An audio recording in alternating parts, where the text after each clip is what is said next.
you know, we had a better idea when you're looking at the first 12 picks. It's easier to predict, 12 picks than it is 42, right? So we knew we liked Olivier, but he could have been picked before us, as could have Trey.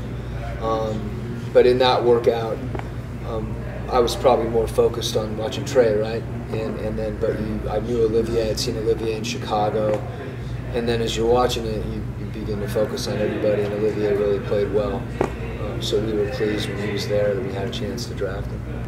Does your experience with Dante and Rodney last year, when they weren't regarded as good defenders coming out of the draft, Trey and Olivier are a little bit kind of the same way, maybe not as much as those guys were, but do you feel confident that you can kind of teach them NBA defense in the same way that you did with those two guys, or is that something specific that they did that, to their credit, maybe you can't generally say? Yeah, no, I think what they bring is a will, and I think that when Dennis talks about Jazz quality and talk about a work program, I mean the first thing is Rodney and Dante bought into that, and they also know if they didn't, they weren't going to play.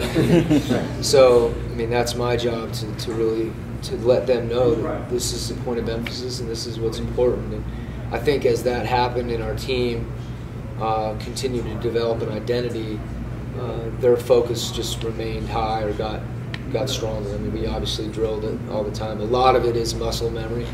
The guys just have to, if you haven't done something, even if you want to do it, when a lot in the heat of the fire or whatever, you're not going to do it until it becomes habitual. So hopefully the same can be true of these guys.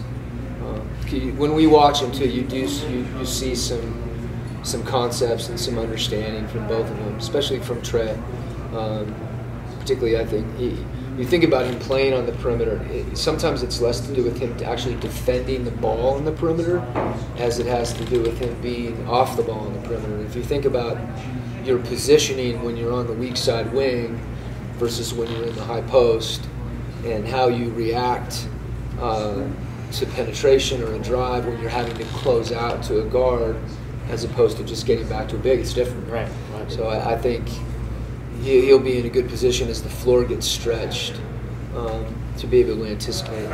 Well, I think the biggest thing is for us is being able to fit and understand how to do your job within the team concept. And once you're in the right place, then some of those instincts can take over. He's got good size. I think he moves well for his size. Mm-hmm. And a lot of the things that Trey does, I think his game is subtle in the ways that he contributes when he's on the floor. And I think his understanding his field defensively is one of those things, and hopefully he can take advantage of it. So what I would say is I think Trey's got some versatility.